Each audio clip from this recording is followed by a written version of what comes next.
Alhamdulillah, wassalatu wassalamu ala Rasulillah wa ala alihi wa sahbihi wa mawala. Wa nasrah lana sudurana wa yassir lana umurana wa hlul 'uqdatam min lisani yafqahu qawlana. Allahumma la sahla illa ma ja'altahu sahla wa anta taj'alu kulla hasanatin sahla. Subhanaka la ilma lana illa ma 'allamtana innaka antal alimul hakim. Bapak-bapak dan ibu-ibu yang bermuliakan, alhamdulillah pagi ini kita bisa berkumpul kembali di tempat yang penuh berkah ini. Mudah-mudahan Allah jadikan pertemuan ini menjadi amal saleh. Salawat dan salam semoga tercurahkan kepada Nabi Muhammad sallallahu alaihi wasallam, kepada keluarganya, para sahabatnya dan para salihin. Semoga Allah hubungan kita bersama mereka di surga. Bapak Ibu yang Allah muliakan, sekarang tanggal 28, berarti sekarang hari ke-21 atau hari ke-22 peperangan Israel dan Palestina di awal tanggal di awal tanggal 7 Oktober awal serangan Hamas ke Israel. Karena Hamas yang duluan serang ke Israel, banyak orang yang menganggap Hamas atau Palestina yang bikin gagal. Bahkan yang menuduhnya tersebut tidak tanggung untuk beberapa orang yang cukup populer di YouTube, para ustaz menganggap Palestina itu bikin ulah pakai serang Israel segala. Coba misalnya karena 7 Oktober Hamas itu tidak nyerang Israel, tidak akan perang seperti sekarang. Padahal sebetulnya informasi sampai kepada Hamas tanggal 8 itu Israel akan menyerang. Tanggal 7 itu kan Sabtu. Dan sebelum tanggal 7 itu ada informasi valid kepada Hamas bahwasanya tanggal 8 itu Israel akan menyerang. Daripada diserang duluan, lebih baik menyerang duluan. Jadi sebenarnya usaha Hamas itu mencegah atau bukan mencegah, sebuah pilihan yang sulit. Tidak ada pilihan kecuali menyerang duluan daripada diserang dalam kondisi tidak siap. Nah, tapi banyak yang tidak tahu, sehingga banyak yang menuduh Hamas yang bikin ulah padahal sudah ada perdamaian. Tapi bagaimana perdamaian? Kalau perdamaian itu kan sama-sama enak ya. Nah, ini perdamaian tapi Palestina tetap diincar sama Israel. Gaza itu kan diblokade, tinggi tembok blokade itu 8 meter, panjangnya itu ratusan kilo. Makanan susah masuk, air susah masuk.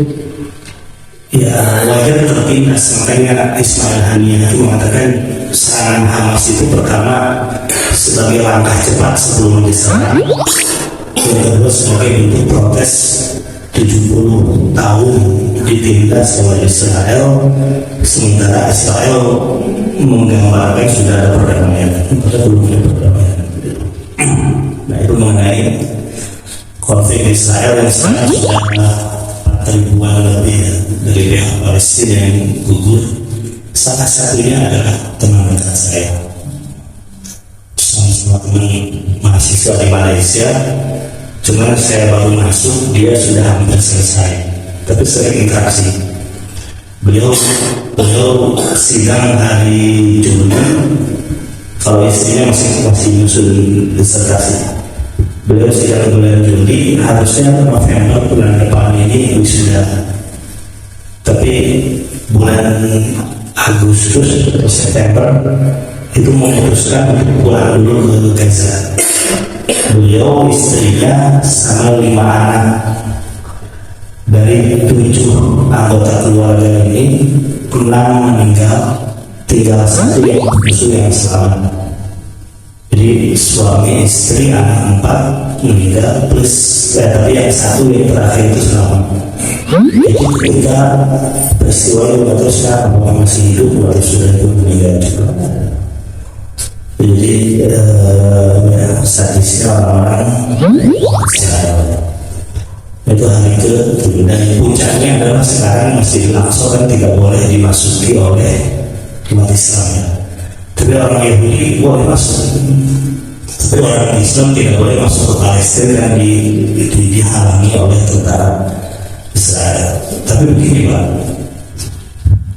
sebelum materi, kalau saya pribadi meyakini begini, yang namanya Masjidil Aqsa itu sekuat apapun upaya Zionis untuk mencaploknya, saya yakin itu tidak akan jatuh ke tangan mereka. Alasannya yang pertama, Masjidil Aqsa itu tercatat di Quran Al-Isra ayat 1. Itu tempat tanda petik transitnya Rasul dari Mekah ke Sidratul Muntaha. Itu kan transitnya di Masjidil Aqsa. Walaupun dalam ayat 1 Al-Isra itu tidak ada kalimat eksplisit dari Allah akan menjaganya, tapi menurut saya itu isyarat bahwasanya Masjidil Aqsa itu tempat bersejarah yang Allah muliakan, tidak mungkin hilang. Yang kedua alasannya itu adalah karena dari sekian hadis tentang keutamaan sholat di Masjidil Aqsa, yang paling kuat hadis yang diriwayatkan oleh Abu Zar. Jadi ketika itu Abu Zar ngobrol sama temannya, mana sih yang lebih utama, sholat di Masjid Nabawi atau di Masjidil Aqsa?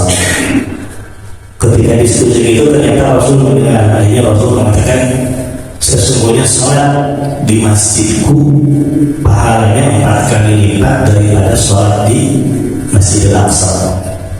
Sholat di masjid, tapi kan ada hadis lain yang mengatakan pahalanya 1000 kali lipat daripada sholat di masjid yang lain. Berarti kalau di Masjidil Aqsa seperempatnya, berarti sholat 250.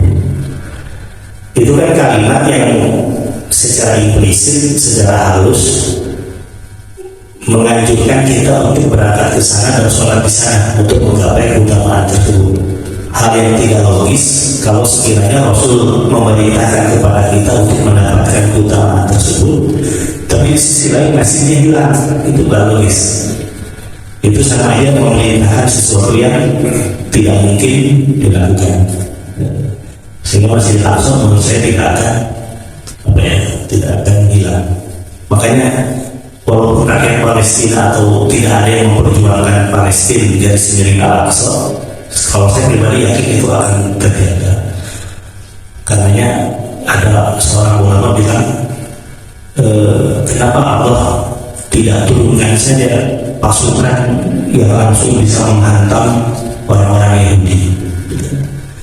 Kata ulama ini, kalau Allah turunkan tentaranya langsung untuk menghantam orang-orang Zionis di sana, lalu ujian apa lagi yang akan Allah berikan, yang akan aku berikan kepada orang Islam?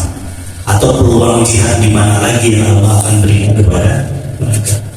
Jadi memang antara dunia dengan surga itu di sana tipis sekali. Jadi di Palestina. Tapi memang kelakuan orang Yahudi itu sudah Allah gambarkan dalam Quran surat Al-Isra ayat 4. Wa qadayna ila bani Israil fil kitab yufsiduna fil ardi marratayn. Dan kami telah catat di dalam Taurat bahwasanya kalian itu akan melakukan kerusakan di muka bumi 2 kali. Ini perkataan Allah kepada Bani Israil. Ini yang 2 kali itu para ulama beda penafsiran. Ada yang berpendapat yang pertama itu kerusakan yang dilakukan oleh mereka adalah membunuh Nabi Yesaya. Adapun yang kedua adalah membunuh Nabi Zakaria. Tapi kemudian Allah katakan setelah mereka membunuh Nabi Yesaya atau melakukan kerusakan yang pertama, itu kata Allah, karena itulah maka kami turunkan pasukan yang begitu besar untuk menghantam mereka atau Bani Israel karena kerusakan yang mereka lakukan. Artinya ujian kepada mereka. Tapi ujungnya ayat yang 5 Allah katakan, tapi pada akhirnya kemenangan itu kami berikan lagi kepada Bani Israel. Artinya Allah selamatkan lagi Bani Israel. kemudian melakukan kerusakan yang kedua. Allah pun sama berikan kepada mereka pasukan lagi, tapi pada akhirnya Allah juga selamatkan lagi Bani Israel. Allah masih menyayangi Bani Israel. Nah, ayat yang ke-8 itu Allah katakan asa rabbukum ayyarhamakum wa yamudul wadna. Mudah-mudahan setelah kalian melakukan kerusakan yang kedua kali dan kami tetap mengampuni kalian, mudah-mudahan Allah memberikan rahmat kepada kalian. Tapi karena akhirnya Allah katakan begini, wa in kuntum mudna. Tapi kalau kalian melakukan kerusakan yang ketiga kali, mudna, maka kami pun akan datang kembali kepada kalian dan melibas kalian. Itu kata Allah dalam Al-Isra ayat 8. Nah, yang jadi pikiran saya, apakah kerusakan yang ketiga kali itu yang saat ini, yang di Israel, yang di Palestina ini? Kalau yang kerusakan yang ketiga kali ini berarti ya memang Allah tetap akan perjuangkan selamatkan Palestina. Allah lambat laun akan menghancurkan Zionis. Tapi yang menarik itu kan suratnya Einstein, ya, Albert Einstein yang mengatakan kalau terjadi petaka di Palestina yang paling bertanggung jawab itu adalah Inggris. Karena Inggris yang pertama kali merekomendasikan kepada orang-orang Yahudi setelah Nazi itu, kan mereka utang-utang untuk singgah di bumi Palestina. Yang katanya Palestina itu sebetulnya alternatif ketiga. Yang pertama itu Austria, yang kedua itu Australia, Swedia, yang pertama Swedia, yang kedua Australia, yang ketiga baru Palestina. Coba kalau misalnya di Australia dekat tuh Indonesia, itu pilihannya Palestina. Jadi yang paling bahaya, yang paling tanggung jawab itu adalah Inggris karena perjanjian Balfour itu. Dan yang paling tanggung jawab itu karena Einstein adalah Zionisnya. Ya, mudah-mudahan Allah kuatkan mereka dan kita pun Allah karuniakan rasa peduli kepada mereka, paling tidak merelakan. Dan bapak-bapak yang Allah mudahkan dan ibu yang Allah mudahkan, kita lanjut ke pembahasan kita. Ayat hadis nomor 1150. Ini tentang khamar.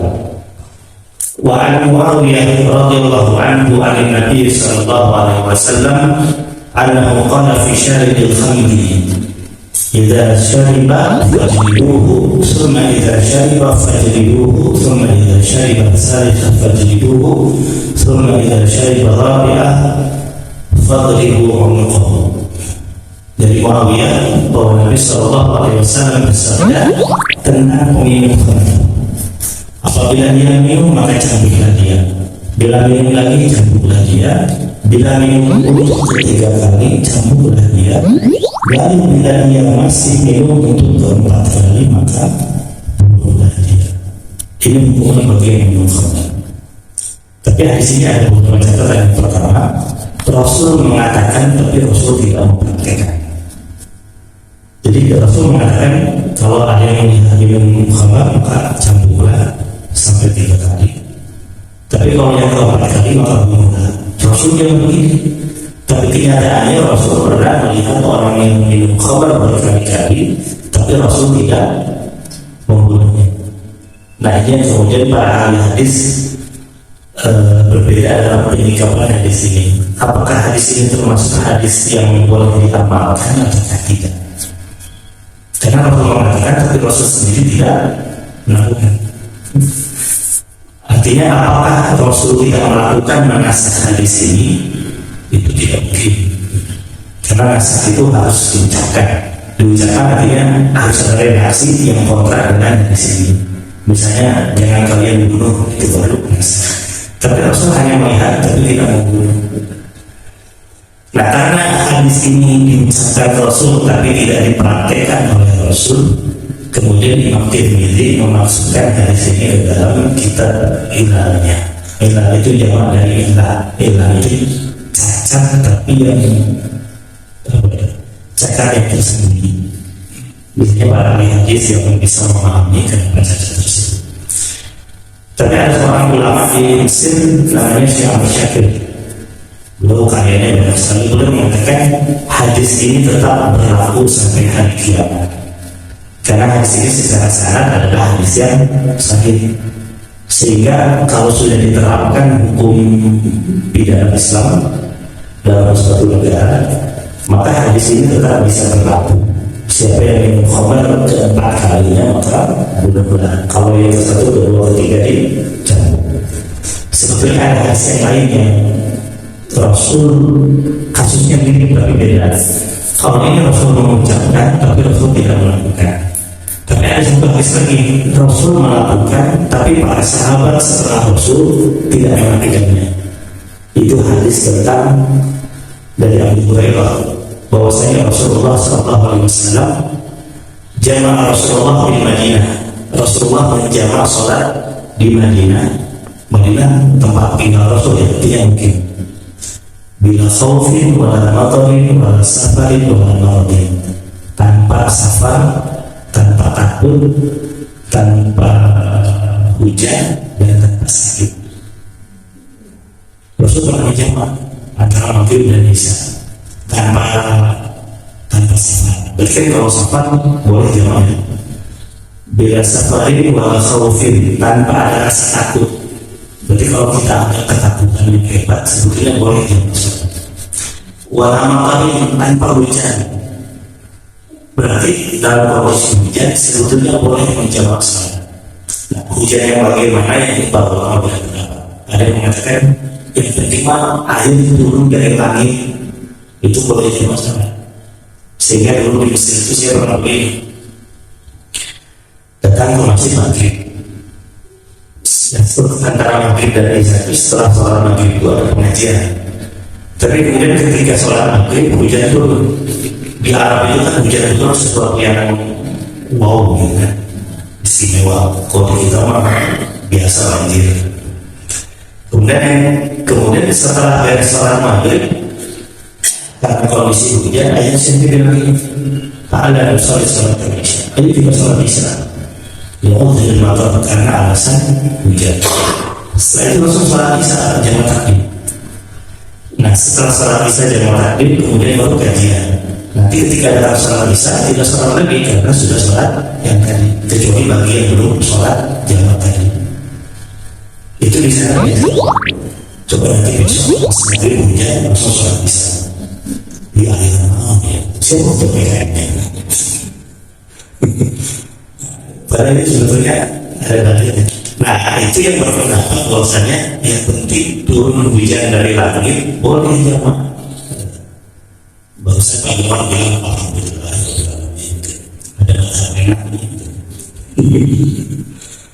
Nah tapi juga yang pendapat yang kedua yang berpendapat maksudnya itu adalah kalau kita dalam suatu kondisi di mana kita sulit sholat pada waktunya, maka boleh sholat jamaah karena hujan. Yang keempat karena sakit. Nah ini sakit boleh jamaah. Kalau misalnya dengan sakit itu kita menjadi sulit melakukan sholat.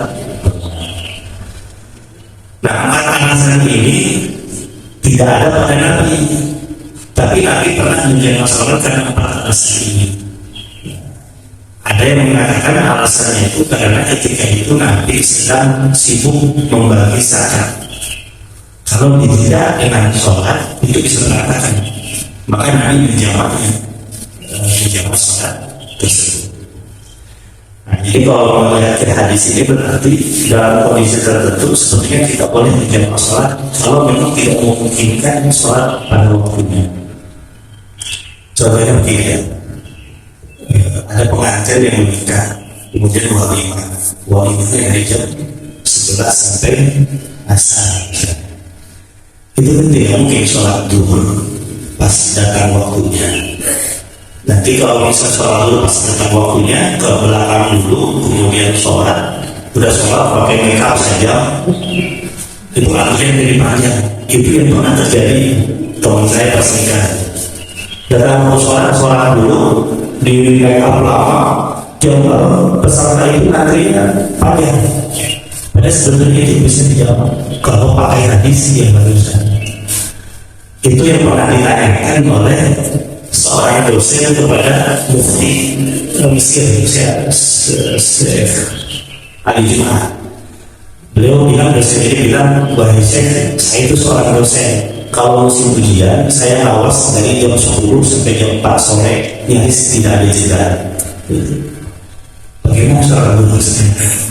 Beliau mengatakan, sholat duhur di Jawa adalah duhur dan dalil yang dipakai adalah dalil yang baru saja dipakai.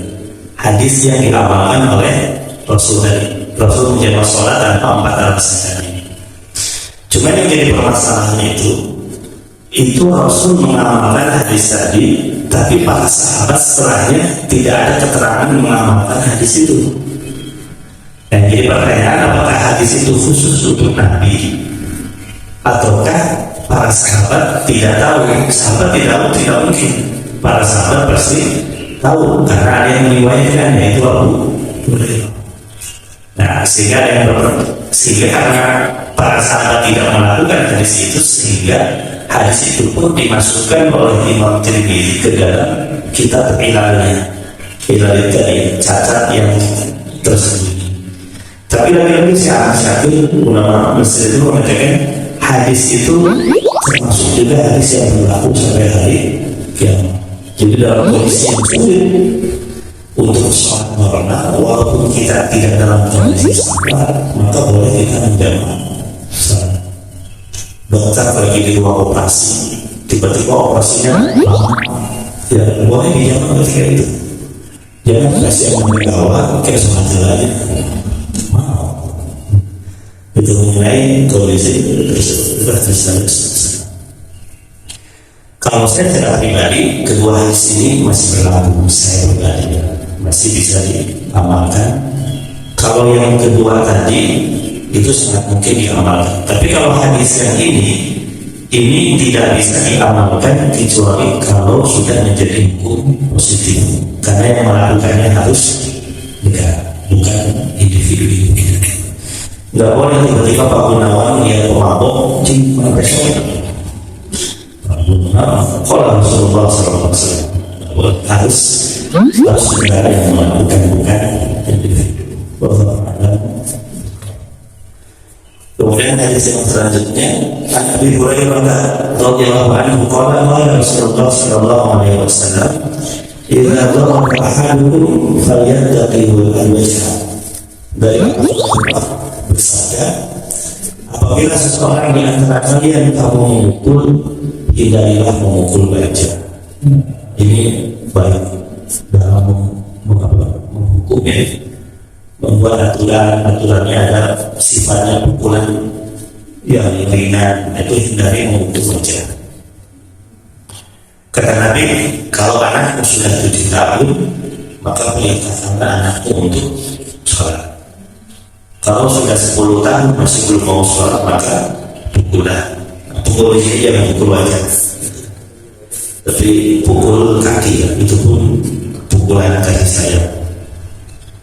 Fa'in khiftum nusyuzahunna fa'idhuhunna wahjuruhunna fil madaji wadribuhunna. Dan kata Allah dalam Al-Quran, kalau ada istri yang nusyuz itu artinya melawan kepada suami, kata Nabi apa? Itu nasihati dia kalau masih belum mempan, wahjuruhunna fil madaji, jangan tidur satu kasur.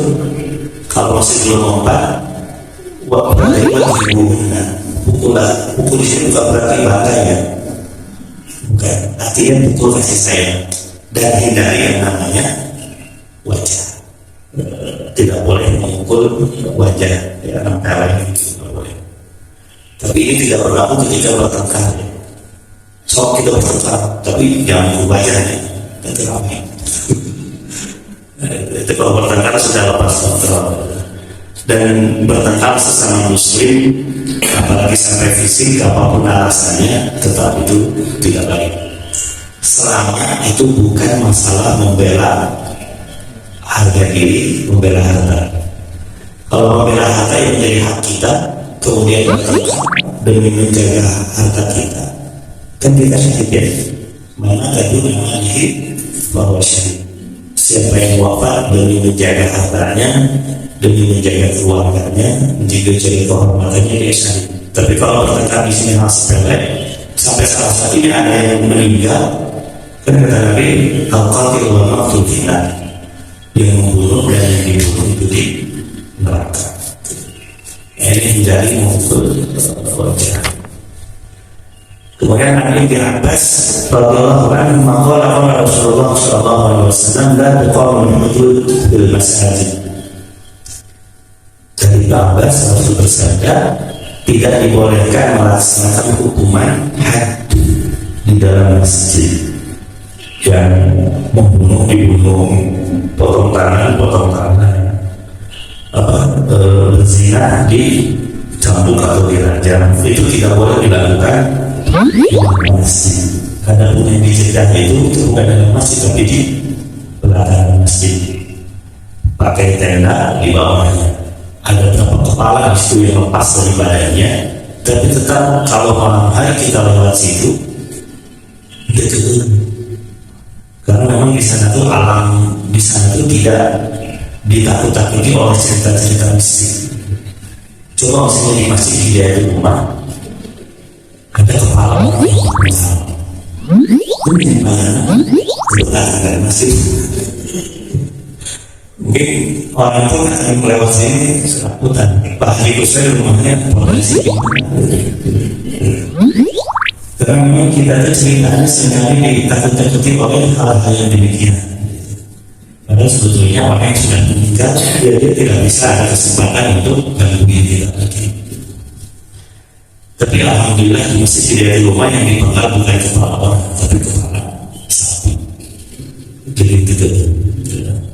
Akhirnya tidak boleh dilakukan hukuman itu di dalam masjid, karena masjid itu tidak boleh ada pertumpahan darah di dalamnya, meskipun itu penegakan hukum. Kemudian an Umar qala nazala tahrim khamar wa hiya min khamsah min al-bid'ah ila al-tamr. Dari Ibnu Umar berkata, telah turun ayat yang mengharamkan khamar yang terbuat dari 5 bahan, yaitu anggur, kurma, gandum, dan syair. Syair itu gandum yang basah. Khamar adalah sesuatu yang dapat merubah akal pikiran. Nah, dulu pada zaman Rasul, bahan utama khamar itu 5 hal ini: anggur, kurma, madu, gandum, dan syair yang difermentasikannya, disimpan dalam kendi, disimpan dalam waktu lama, maka dia menjadi zat yang memabukkan. Anggur ya. Tapi kalau di kita ada kecap merah anggur, itu nggak apa-apa, tidak memabukkan karena kecap. Kecapannya itu kecap anggur. Itu, tapi kalau anggurnya untuk yang jadi khamar itu. Nah, tapi kalimat tidak sampai 5 kalimat ini. Poin selanjutnya itu adalah wal khamru ma khamara al-aql, bahwasanya khamar itu adalah sesuatu yang berubah akan pikiran. Artinya ketika datang zaman setelah Rasul, di mana bahan khamar itu bukan yang 5 ini saja, maka itu pun termasuk khamar kalau berubah pikiran. Intinya adalah segala sesuatu yang memabukkan, kesadaran hilang, itu berarti khamar. Nah, ini kemudian diperkuat oleh hadis yang selanjutnya tentang definisi khamar dari Ibnu Umar, bahwa Nabi SAW bersabda, kullu muskirin khamr wa kullu muskirin haram. Setiap yang memabukkan adalah khamar, dan setiap yang memabukkan adalah haram. Artinya khamar itu bukan hanya yang terbuat dari 5 bahan tadi. Segala sesuatu yang memabukkan berarti haram. Tapi yang sering disampaikan itu, kita bahas itu bahwasanya sesuatu yang haram untuk dikonsumsi belum tentu najis. Tapi sesuatu yang najis pasti haram. Air kencing kita itu najis, sehingga tidak boleh diminum. Air kencing kucing itu najis, sehingga tidak boleh diminum. Tapi air kencing unta tidak najis, sehingga Rasul minum.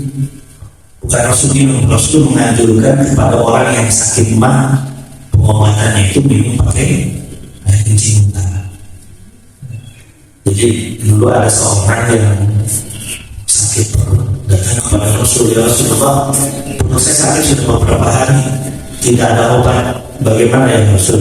Rasul kasih air kencing utara, diminum, setelah diminum kemudian sembuh. Dan kemudian dulu di Saudi ada seorang mufti namanya Syekh bin Baz, ketika mengomentari hadis itu, beliau mengatakan, saya termasuk di antara yang kalau sakit perut minum air kencing bentar. Makanya ini bahwa kalau sakit perut coba minum air kencing bentar, 10 menit reaksinya bagus, saya baru minum. Itu hadis soalnya, bukan hadisnya di Saudi. Nah, yang kedua, Rasul pernah sholat di kandang kambing. Kandang kambing berarti kandang kambing itu kan imajinasi kita itu kan berarti banyak kotoran. Nah ini yang dijadikan oleh Imam Sunani dalam kitabnya bahwasanya kotoran hewan yang boleh dimakan itu tidak najis. Contohnya air kencing unta. Yang kedua adalah kotoran kambing, di mana kemudian Rasul sholat di dalam kandang kambing. Tapi kotoran makhluk yang tidak boleh dikonsumsi dagingnya itu baru najis. Nah yang najis itu hukumnya adalah haram dikonsumsi. Tapi kalau yang haram belum tentu najis. Contohnya adalah khamrin. Rasul pernah berangkat ke masjid, di perjalanan pakaiannya terkena khamrin, tapi Rasul tetap dengan pakaian tersebut. Disitulah kemudian Imam Sunani berpendapat khamar itu belum tentu najis selama bahannya bukan bahan yang terbuat dari najis. Karena saya termasuk yang berpendapat, jadi sering kita bahas ya, kalau kita sholat pakai parfum, parfum itu mengandung alkohol dan dipastikan alkoholnya bukan terbuat dari bahan yang najis. Boleh tidak itu disemprotkan ke baju kita, kemudian kita sholat? Boleh, dia tapi dia tidak najis. Kecuali kalau disemprotnya itu mulut, nah itu baru nggak boleh. Karena untuk mulut, tapi kalau untuk baju, nah itu karena belum tentu najis selama bahannya tidak terbuat dari najis. Ya, jadi belum sekiranya haram segala sesuatu yang memabukkan itu adalah pelengahibon itu haram. Anjang berkata Rasulullah SAW apa hadis yang selanjutnya, ma'asfara kathiruhu faqaliluhu haram. Dari Jabir berkata bahwasanya Rasulullah bersabda, sesuatu yang banyaknya memabukkan sedikitnya pun adalah haram. Jadi kalau khamr itu banyaknya memabukkan, maka sekretarisnya pun hukumnya adalah haram. Nah, berkaitan dengan alkohol memang ada yang berpendapat selama itu tidak lebih dari 2% puasa itu boleh. Tapi kalau melihat hadis ini, ya tidak boleh berarti minuman itu harus steril dari alkohol sedikit apapun. Nah kemarin ada mahasiswa mikrobiologi tanya ke saya, Pak, saya juga orang mikrobiologi, kemungkinan laporan kerja saya itu nanti di area minuman yang memabukkan seperti ini. Apa untungnya saya kerja di pabrik bir gitu? Saya bilang begini, ada hadis Nabi yang bunyinya begini, orang yang minum khamr, orang yang membelinya, dan orang yang menjualnya itu ada dosanya sama. Memang di situ tidak tercatat pegawainya, tapi kan pegawai bagian daripada produsen ya pabrik ini. Itu berarti bisa menahan. Lebih baik cari pekerjaan yang lain. Terus dia bilang ini, kalau misalnya saya kerja di pabrik alkohol, tapi itu digunakan untuk kebutuhan medis, bukan kebutuhan medis yang masuk ke dalam mulut, tapi untuk kulit, boleh tidak? Itu baru boleh, karena peruntukannya bukan untuk dikonsumsi diminum. Jadi bukan hanya yang minum, tapi yang beli dan yang menjualnya itu hukumnya adalah. Kemudian hadis yang terakhir, Nabi Ibn Abbas, karena Rasulullah Shallallahu Alaihi Wasallam, dari Ibnu Abbas berkata, Rasulullah Shallallahu Alaihi Wasallam dibuatkan tanaman kismis dalam tempat minuman atau kendi. Beliau meminumnya hari itu, esoknya, dan esok lusanya. Bila pada sore hari ketika bersabda, jadi kalau misalnya sekarang hari Sabtu ya, Sabtu minum, kemudian Ahad minum, Senin pagi minum, Senin sorenya masih ada. Maka beliau meminumnya dan memberikannya kepada orang lain. Bisa masih ada juga sisanya, hanya penghujung hari itu habis, maka kemudian beliau membuangnya karena hal itu sudah menjadi khamar. Artinya berarti proses dari kismis menjadi khamar itu kurang lebih 3 harian, kurang lebih 3 hari. Setelah itu tidak boleh dimakan lagi. Jadi tentang khamar yang kata Rasulullah, di antara ciri hari kiamat itu adalah merajalela di mana. Allah SWT menyampaikan ini beberapa hadis yang sangat sebelum dulu.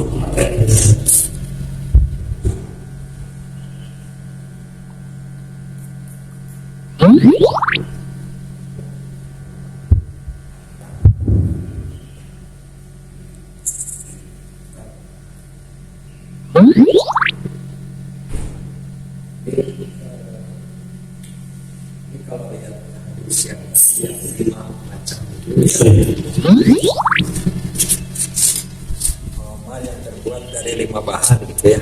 Kalau dilihat dari hadis ini kan sekarang ini antara lain kan bahan alkohol untuk minuman keras itu.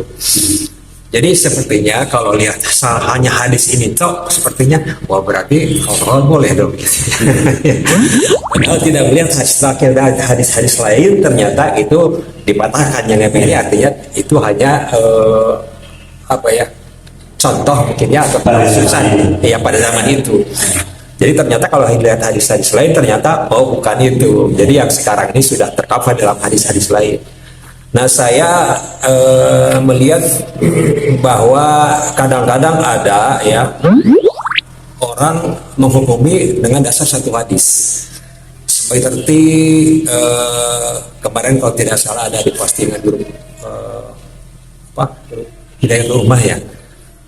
Di situ dikutip hadis sahih ya dari kalau nggak salah sumbernya itu Ummu Atiyah atau Ummu Salamah itu ya.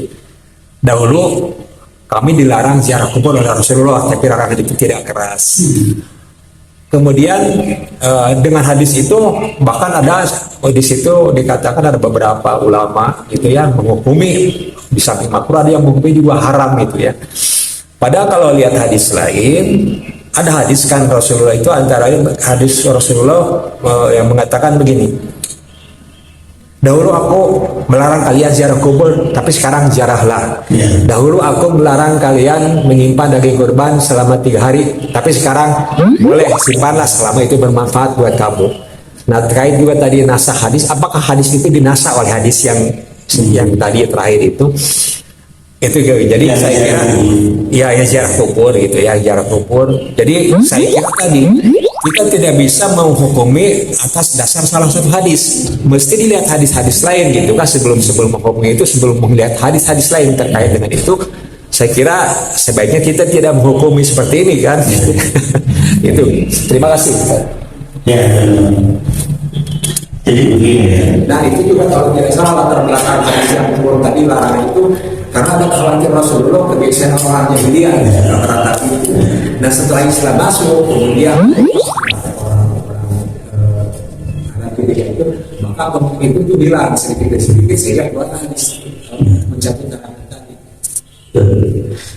Jadi begini, jadi hukum dalam fikih itu bukan kesimpulan dari satu hadis atau satu ayat, tapi adalah kesimpulan dari ramuan sekian banyak ayat atau sekian banyak hadis. Kalau kita hanya mengambil dari satu ayat atau dalil saja, itu bisa bahaya. Contohnya begini, ayat dalam Al-Quran itu waqatilul musyrikin kafah, perangilah orang-orang orang kafir secara sempurna. Kalau melihat ayat itu aja berarti kapan kita melihat orang kafir berarti kita harus memerangi dimanapun dalam kondisi apapun. Tapi kan kalau memahami ayat itu hanya itu saja, mengambil kesimpulan hukum hanya dari ayat itu saja, itu kan bahaya kesimpulannya. Sementara ada banyak ayat yang lain. Contohnya kata Nabi apa? Waqala kata Allah, waqatilu fi sabilillahi alladziina yuqatilunakum. Perangilah di jalan Allah para kafir yang memerangi kalian. Berarti kalau tidak diperangi tidak boleh memerangi mereka. Makanya konsep perang di dalam Islam itu kan reaksi bukan aksi. Diperangi baru boleh membela diri dan menyerang balik. Tapi kalau kita tidak diperangi, kita nggak boleh menyerang mereka. Apalagi kan ada konsep kafir dini, ada kafir harbi. Kafir yang hidup damai, tapi ada kafir yang memerangi. Kepada orang kafir yang hidup damai, nggak boleh kita memerangi mereka. Kemudian ada juga darul harbi dengan darul aman. Negara yang aman dengan negara perang. Indonesia itu kan negara aman.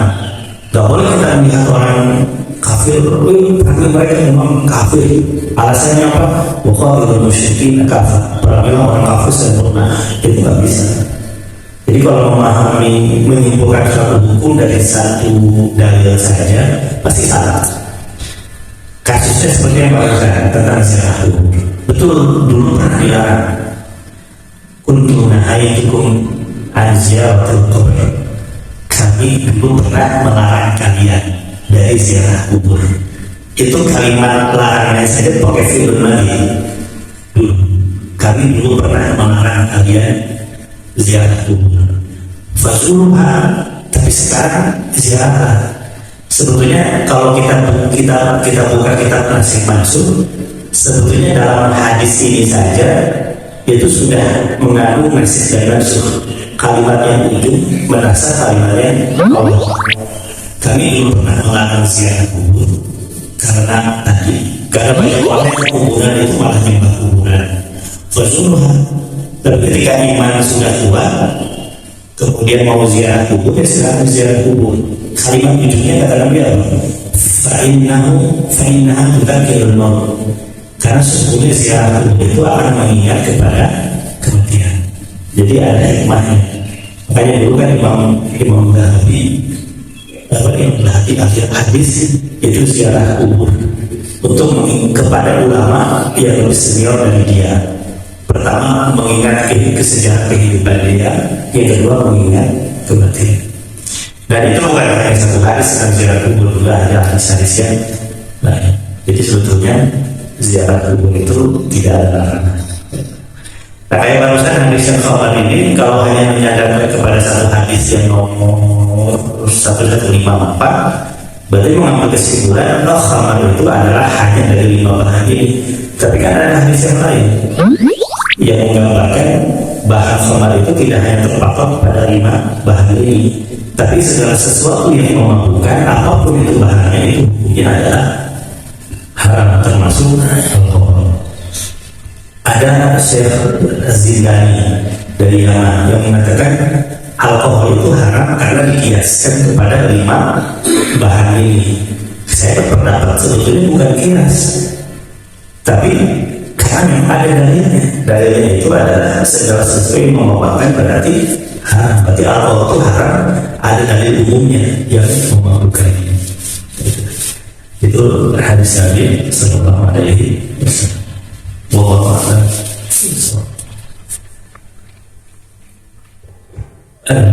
Baik.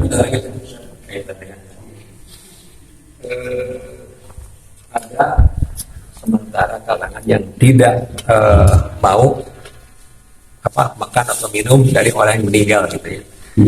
Itu dengan memang landasan hadisnya Rasulullah ketika itu kalau tidak salah istrinya Ja'far bin Abi Thalib ketika meninggal di perang entah itu.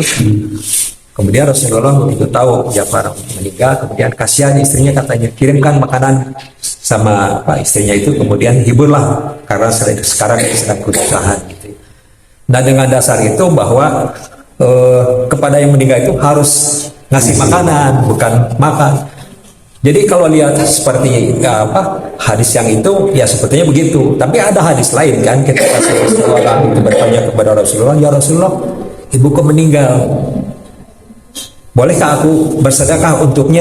Boleh, kata Rasulullah. Sampai ditanya apa sedekah yang paling utama dan seterusnya. Jadi kalau dilihat dari, makanya kalau tadi berpacu pada salah satu hadis saja seperti itu. Jadi tidak boleh seolah makan di tempat orang yang meninggal atau minum dan sebagainya.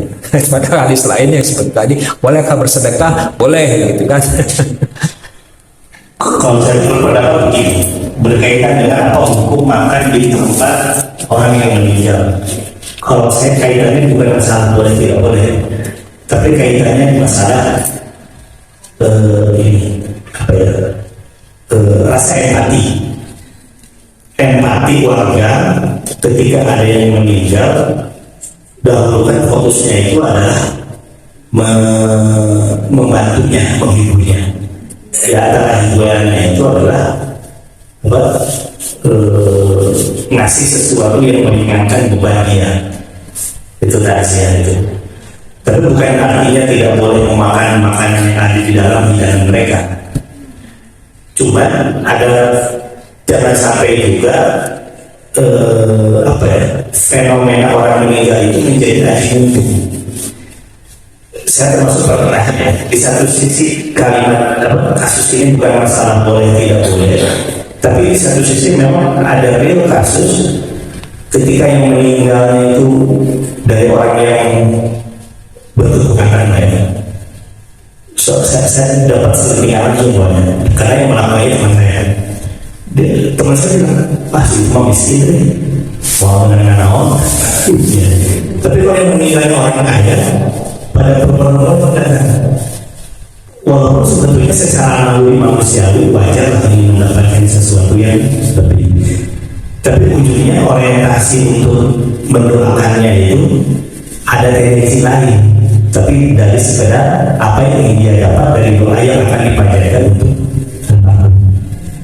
Sebetulnya menyediakan orang tamu ya tidak ada masalah menurut saya, gitu. Bukan masalah boleh tidak boleh, tapi ini ada kultur yang memang harus diperbaiki.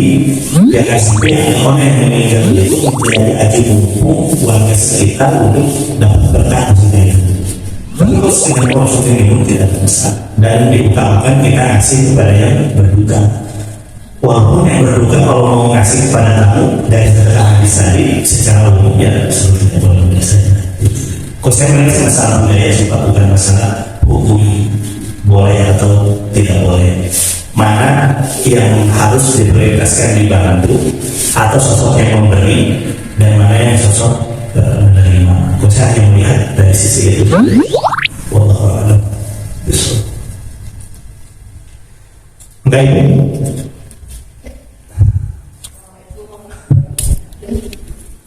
Assalamualaikum.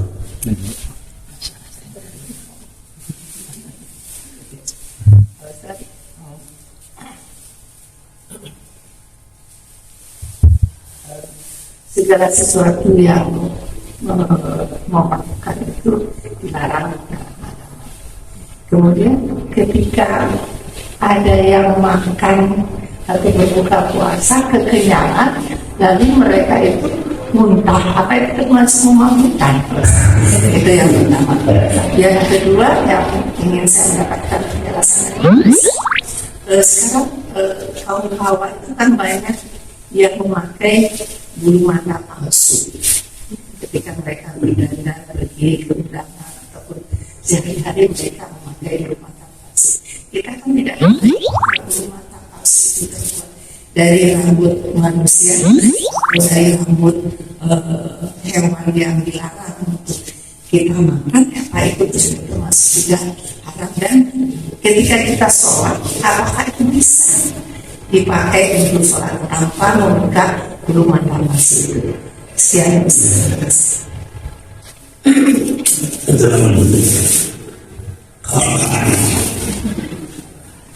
Orang dia menerima sore bulan Ramadan itu kan nafsu balas dendam itu kan bisa cireng segala upaya diadakan buka puasa makan sebanyak-banyaknya yang minta pakai itu haram.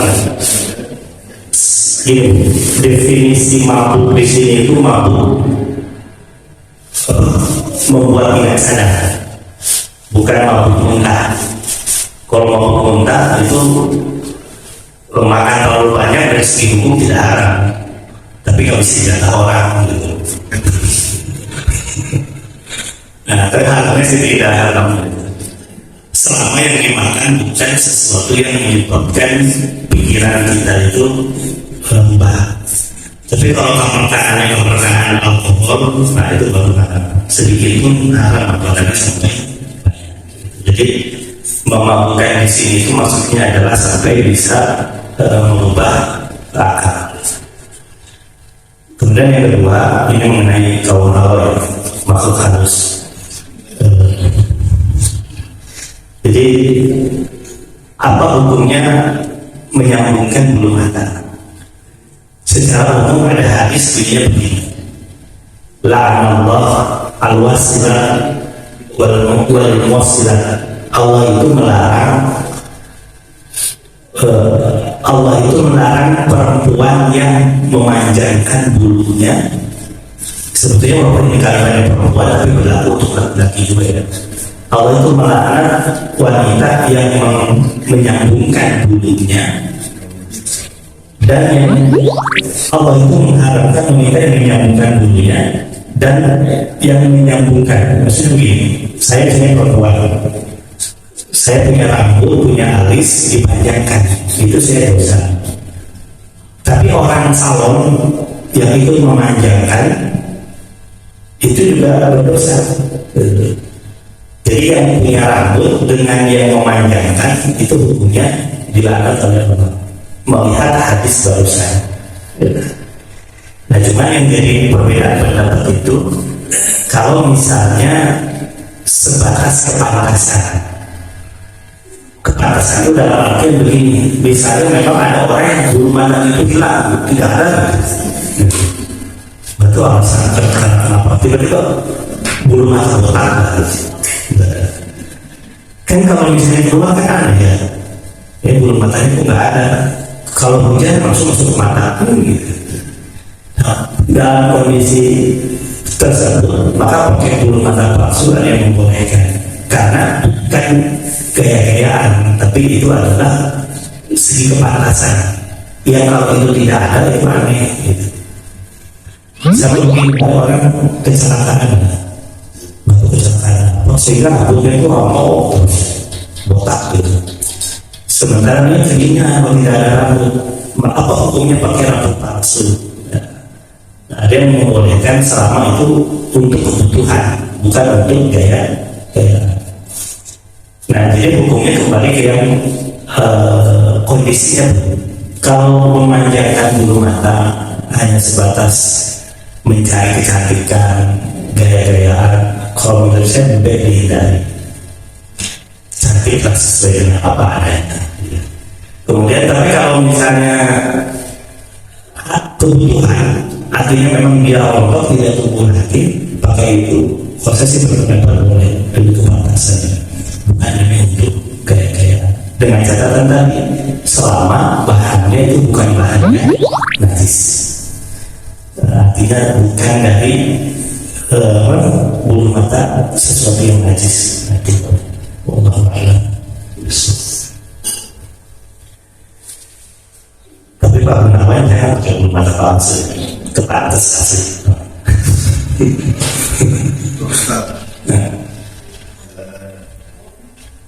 Betul. Kita akan bahas mengenai hadis ini, tapi ini sebagai informasi aja ya. Syukur-syukur kalau misalnya di antara jamaah sudah ada yang pernah ke Israel atau ke Palestina gitu ya.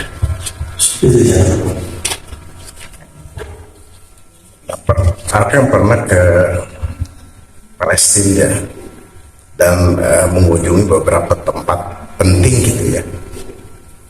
Sebenarnya orang Palestina itu ya, baik secara kewilayahan maupun secara bangsa, itu sudah betul-betul dihinakan oleh orang Israel. Nah, kita tahu bahwa Palestina itu di situ ada tempat suci, Masjid Aqsa ya. Juga tempat dilahirkannya para nabi, para rasul gitu ya. Nah, kondisi di Masjid Aqsa ya, itu gang-gang itu aja itu dijaga sama tentara polisi Israel. Di sini sebenarnya gambaran bahwa Yerusalem itu ya, Yerusalem Timur di tempat mana Masjid Aqsa itu sudah dihinakan oleh orang Israel itu. Orang Islam yang punya hak penuh untuk melaksanakan ibadah di situ itu sangat diawasi sekali. Satu itu. Kemudian kalau ada kejadian ya, orang Yahudi itu, orang-orang itu nggak pakai buka ini apa sendal sepatu. Masjid Aqsa itu pakai sepatu aja itu.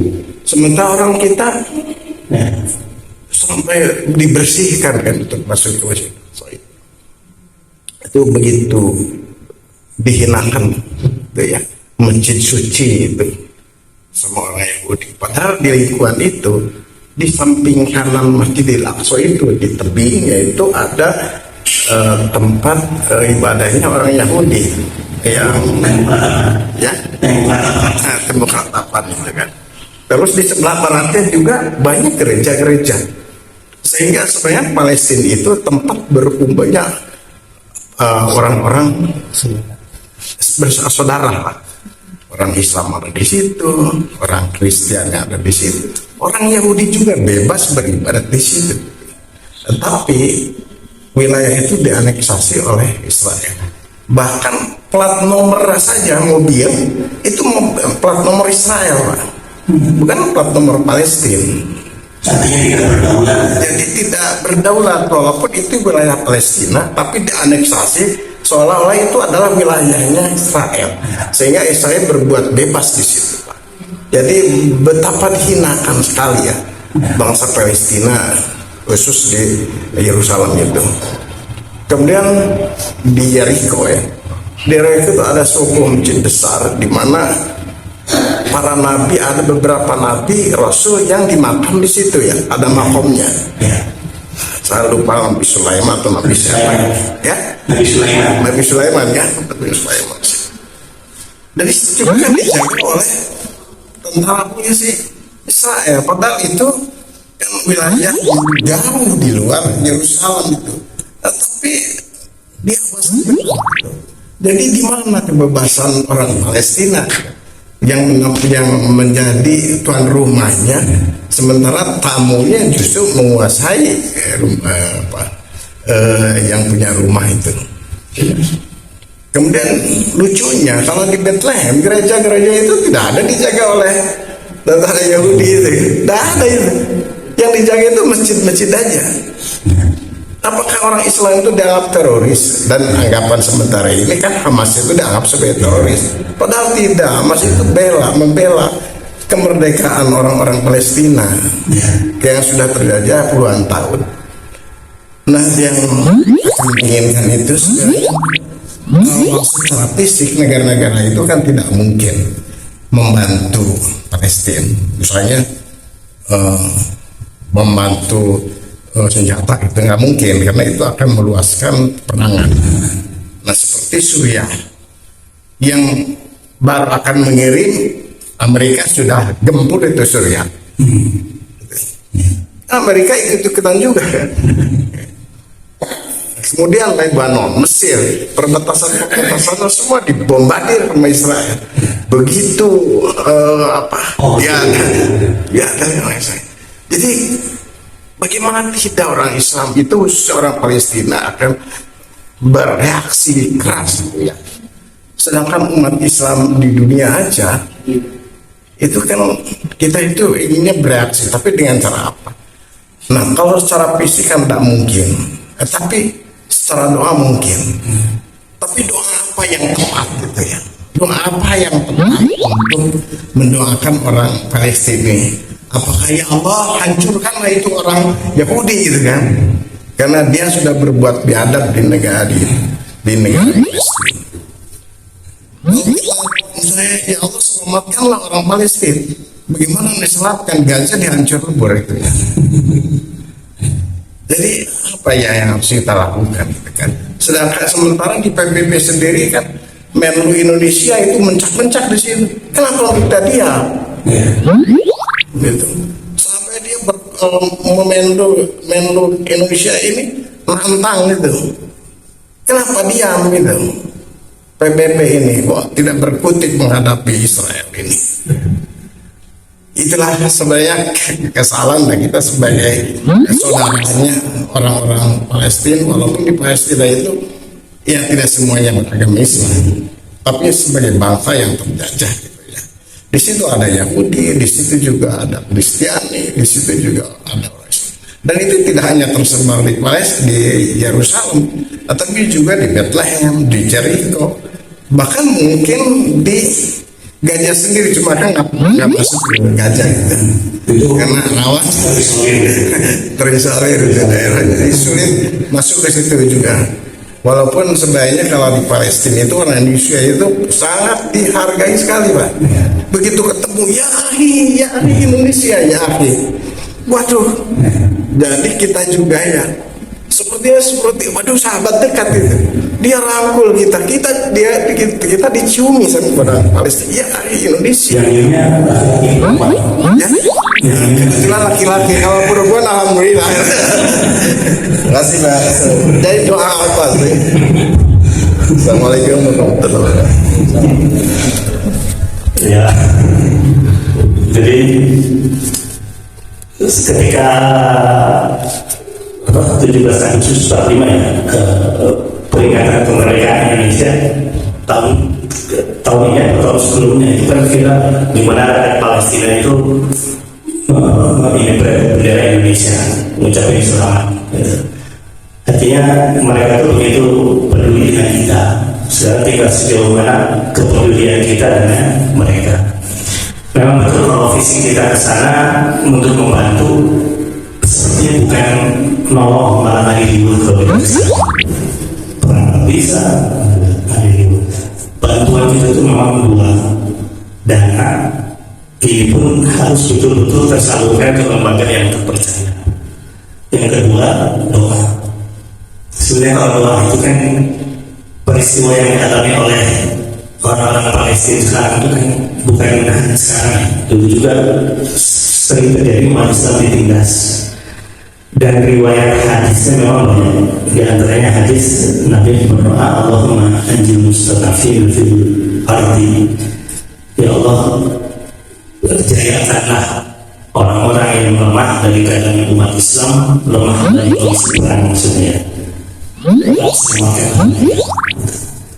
Dan selamatkanlah dia yang memberikan hubungan kepada mereka.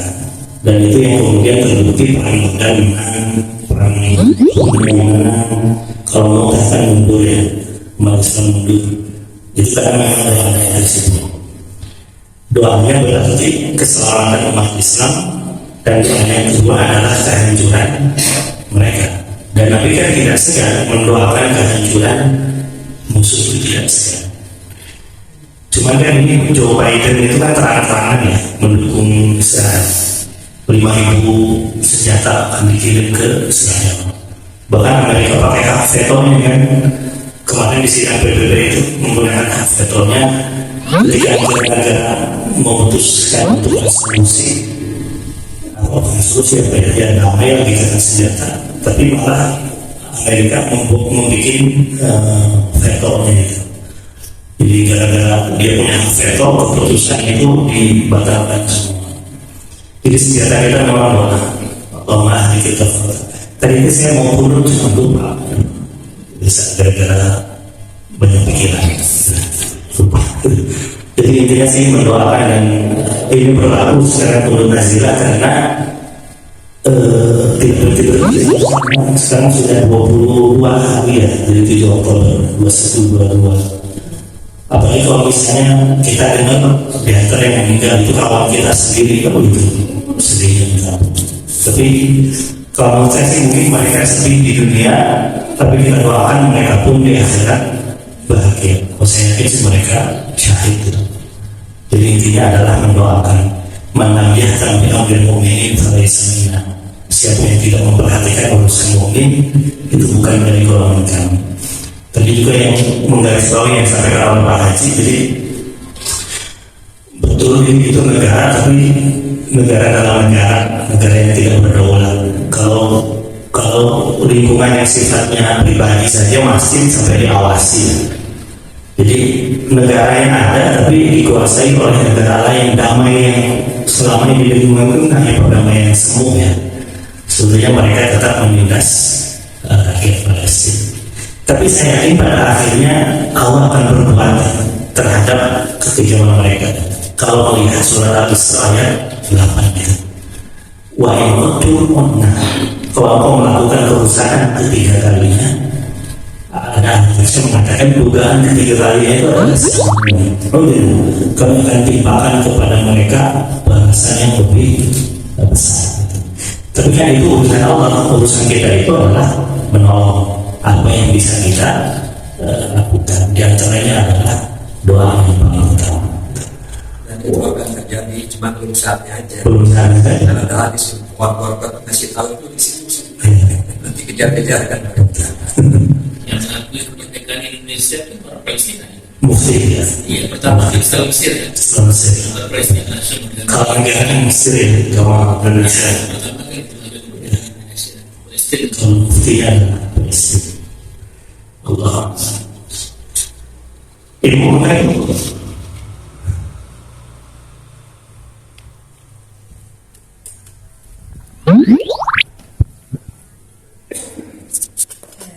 Kembali ke yang tadi dibahas tentang Rasulullah pernah melakukan sholat berjamaah itu tanpa alasan apapun gitu kan, walaupun sahabat tidak melakukan. Ketika kita misalnya melakukan, takutnya menjadi keenakan gitu ya, kita tenang aja, tidak ada dalilnya gitu. Itu seberapa jadi bagaimana kita cara memaknai sebuah hadis gitu kan, sudah jelas ada hadisnya, tapi terus sahabat tidak melakukan, terus kita mengambil manfaat gitu dari hadis itu, sehingga akhirnya jamaah aja gitu. Itu seperti apa gitu ya, memutuskan perilaku kita berdasarkan hadis tersebut. Kemudian yang kedua, seringkali ya di berita itu ada jadi kalau namanya halal haram itu apakah hanya berkaitan dengan sesuatu yang dimakan gitu. Jadi kan kayak alkohol haramnya diminum karena dimakan atau diminum. Tapi ketika dijadikan ke tangan gitu kan tidak diminum kan, berarti boleh saja. Nah, kenapa sampai ada ini sandal ini halal gitu kan? Ada sampai jadi dari bahan-bahan yang kita pakai dan tidak kita makan pun jadi sampai ada sertifikasinya gitu. Kecuali mungkin kayak sikat gigi ya, kalau sikat gigi masuk ke dalam mulut ya, kalau misalnya itu sikat gigi dari bulu babi, nah itu seperti apa juga. Jadi sepertinya sertifikasi halal itu untuk apa gitu? Apakah memang hanya spesifik pada yang kita makan atau minum, ataukah termasuk pada yang kita pakai gitu? Sampai pakaian, sepatu, sandal, sampai saya jadi bingung gimana sebetulnya gitu ya. Nah terus yang ketiga, kalau tadi berkaitan dengan yang meninggal, sebetulnya adakah dalil misalnya ketika tadi Ja'far meninggal, kemudian besoknya para sahabat berkumpul untuk berdoa bersama atau mungkin tahlilan atau apa gitu ya, itu sampai bahkan sampai hari ke-7 atau mungkin sampai hari ke-40 gitu.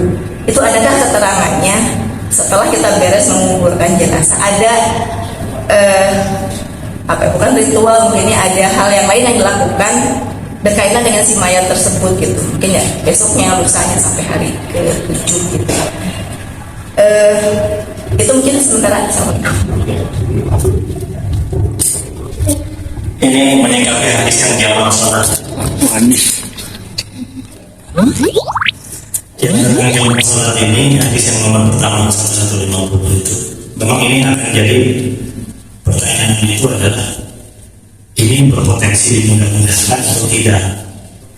Bukan 150 ya, yang ada relasinya dengan 150. Rasul pernah menjawab sholat tanpa 4 alasan: sakit, safar, hujan, takut. Berarti tanpa 4 alasan ini Rasul itu pernah menjawab sholat.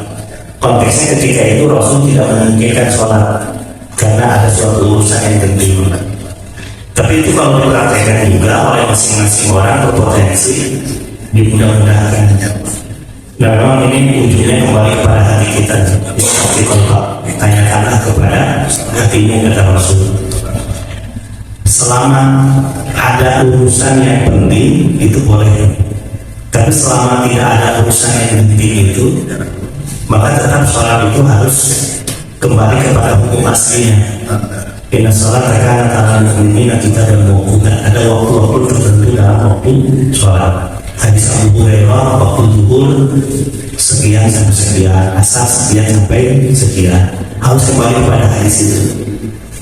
Tapi kalau ada suatu kondisi di mana kalau kondisi tersebut dijaga waktu untuk sholat dan berpotensi bahaya, itu lebih baik dijauh. Kayak dokter di ruang operasi yang baik dijauh. Dosen lagi ngawas ya, atau dalam kondisi akad nikah atau organisasi pernikahan, kalau dijaga sholat berpotensi kisruh beda ujung. Tapi sekali lagi jangan mudah-mudahan, memang betul sih kalau jangan mudah-mudahan ujungnya juga juga kasar itu kan beda. Tapi hati kita itu, mata hati kita insya Allah sama sih, mana mudah-mudahan, mana memang betul-betul dalam kondisi sulit.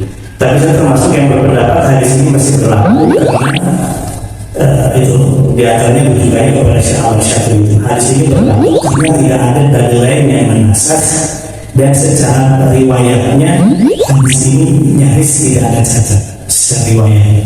Cacat yang ada itu hanya tadi saja diamalkan oleh Rasul tapi tidak diamalkan oleh yang selanjutnya. Apakah berarti kita tidak boleh melakukan karena dianggap untuk Rasul? Tidak juga.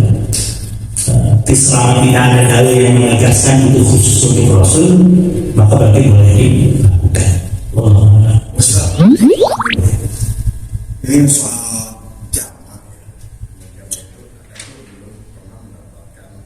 Dalil yang pasti itu ya, ketika kita dalam perjalanan jarak jauh gitu. Ini cerita aja Pak. Akan itu pernah penerbangan selama 25 jam di udara Pak.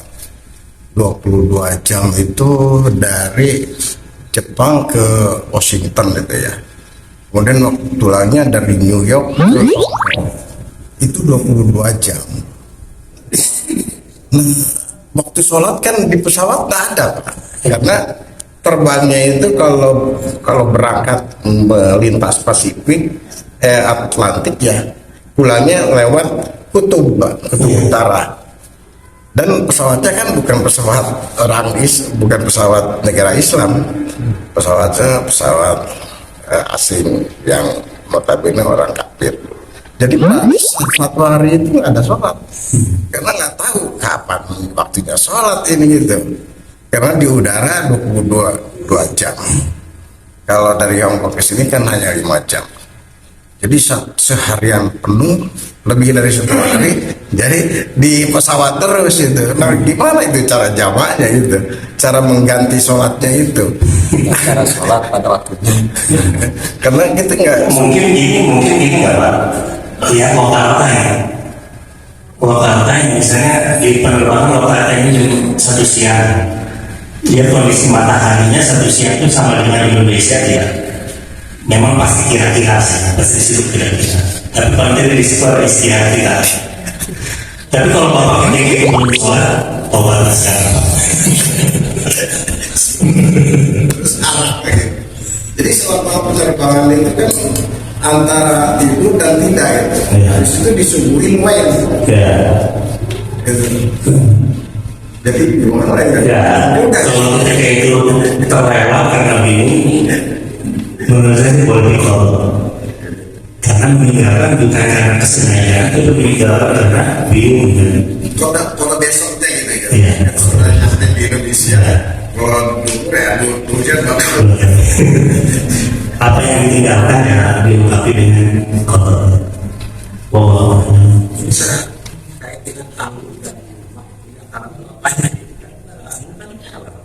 Ketika sudah berubah, sudah ditimbun dalam waktu lama, dia akan berubah menjadi proses dia. Kembali ke ini tadi. Yang kedua ya, mengenai haram ya. Jadi begini, haram itu kan ada dua. Ada haram lidatihi, haram karena zatnya. Kalau haram karena zatnya itu konteksnya pasti kaitannya dengan makanan. Secara zatnya itu memang haram. Babi, apalagi manusia yang nggak boleh dimakan ya. Secara zatnya itu haram.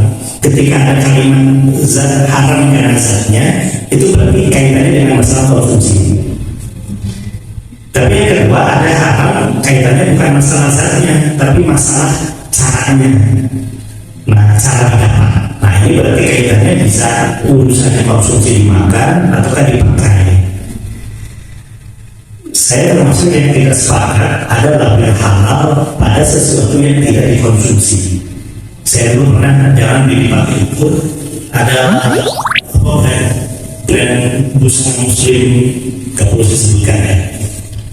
Tulisnya begini, produk busana muslim pertama yang mendapatkan label halal.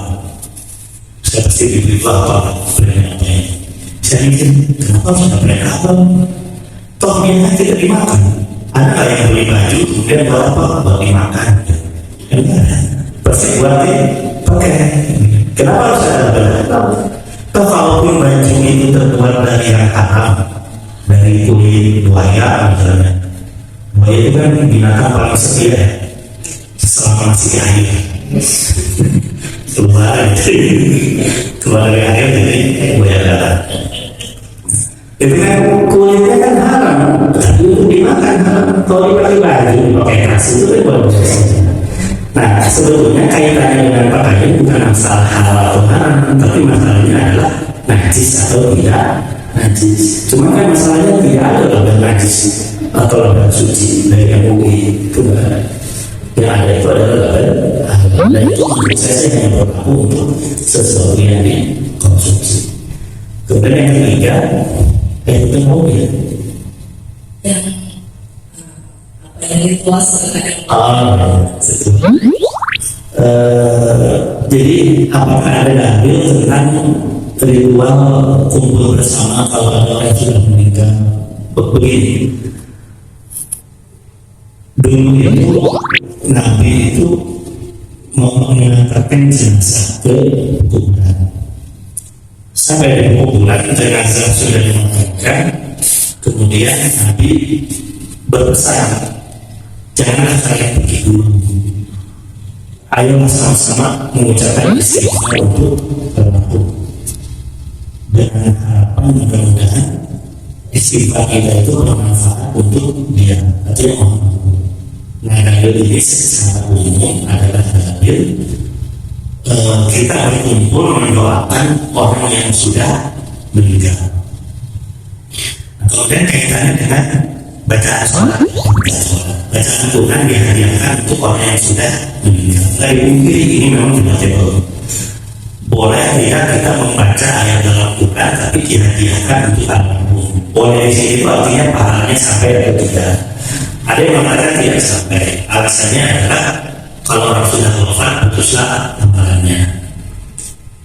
Tapi ada yang beberapa di antaranya adalah Ibnu Qayyim yang mengatakan kita baca Quran dengarkan hadiah untuk orang yang sudah meninggal pahalanya sampai. Alasannya apa?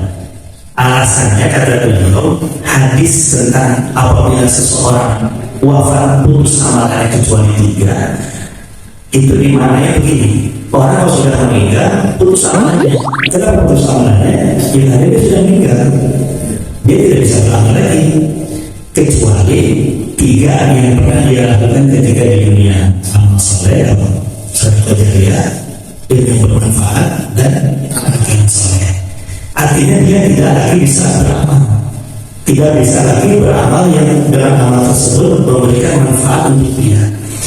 Tapi kita yang masih hidup masih bisa memberikan manfaat kepada dia.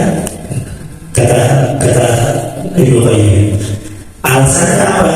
Alasannya banyak dalil yang menjelaskan itu. Contohnya adalah tadi yang disampaikan Pak Haji Muhammad, ibu saya meninggal, saya punya harta, Apakah bisa saya sedekah atas nama ibu saya, dan apakah itu manfaat untuk dia? Kata Rasulullah, ifan, lakukanlah. Artinya masih ada manfaat dari anak kepada ibu. Berarti hadis yang apabila orang wafat putus amalnya, kita namanya bisa orang lagi, tapi bukan berarti dia tidak bisa menerima manfaat dari amalnya. Makanya saya termasuk yang berpendapat dan yang sama yang beda. Kurban itu bagian daripada sedekah, dan kurban untuk orang tua yang sudah meninggal, saya termasuk berpendapat bisa. Apalagi ada hadis tadi, aku menyembelih satu ekor kambing, dan aku berharap pahalanya untukku, untuk keluargaku, dan untuk umatku yang sudah hidup, sudah mati dan masih hidup.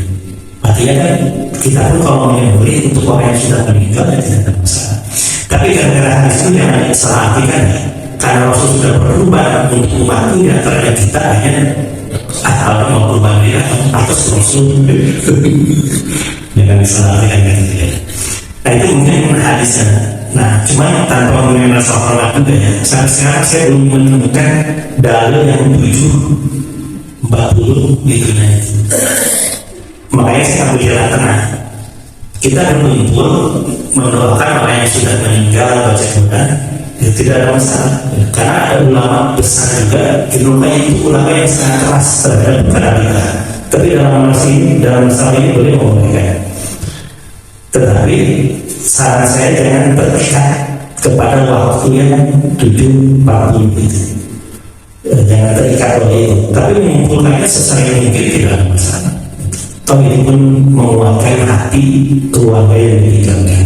Karena biasanya orang yang gini, kita punya suami, punya istri, punya anak, meninggal. Biasanya meninggal di hari pertama kita masih mahal, sedihnya itu maksimal karena banyak orang. Tapi suatu saat hari ketiga, hari keempat, keluarga sudah sibuk masing-masing. Disitulah mulai merasakan yang namanya kesedihan. Maka betul yang namanya pengajian tadi itu terasa ketika dulu almarhum adik saya meninggal. Saya kan dapat, tapi kan saya paham.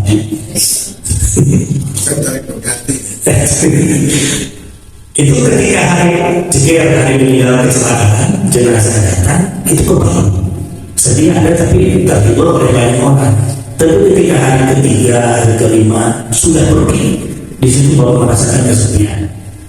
Padahal itu artinya, gimana bayangkan kalau suami istri yang sudah hidup puluhan tahun, salah satu meninggal, pasti itu akan kesedihan. Kalau kata laki-laki yang tidak benar, alhamdulillah, mereka.